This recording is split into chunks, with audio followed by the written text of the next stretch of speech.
তো এটা কোনো কথা হইলো? আমি এখন বলবো আম্মুকে? তো কখন বলবো? আমি পরে ঝামেলা চাই না। আমি বিয়ের পরে তোমার আম্মু আমাকে দিয়ে এই কাজ করাবে সেই কাজ করাবে, আমি এগুলো কিচ্ছু করতে পারবো না, আমি এগুলো করতে পারি না। আর আমি অফিসে যাই, তুমি জানো না?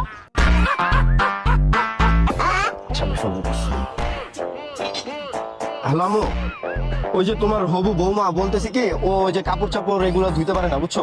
আচ্ছা, সমস্যা নাই, ওর বাপের অনেক টাকা, ও নিজে অনেক টাকা কামায়, ও ওয়াশিং মেশিন কিনে নিবে না, সমস্যা নাই, সমস্যা। ঘরটোর ঝাড়ু দেওয়া? আর ঘরটোর ঝাড়ু ও আর না, ওই অফিসে যাওয়া মেয়ে কি ঘরটোর ঝাড়ু দিবে? ব্যাপারটা কেমন দেখায় না? ও ওই যে পার্সোনাল কাজের পর রেখে দিব না, সমস্যা নেই, পার্সোনাল কাজের পর রেখে দিব না। ওর বাপের অনেক টাকা, ওর নিজের অনেক টাকা, কাজের পর ও পার্সোনাল রেখে দিল, ওই টাকা দিল। আর যে রান্না বান্না এত সুন্দর হাত, ও যদি রান্না বান্না করে, এত সুন্দর মেয়ে, চুলার ধোয়াতে কালো ধোয়া তো নষ্ট হয়ে যাবে না? চেহারা নষ্ট হয়ে যাবে না? ও পার্সোনাল কাজের পর রেখে দিবে, ও পার্সোনাল কাজের পর রেখে দিবেন, কুকার রেখে দিবেন, ও এমনি এমনি রান্না হয়ে যাবে, সমস্যা নেই। ওর এত কষ্ট দেওয়ার কি দরকার?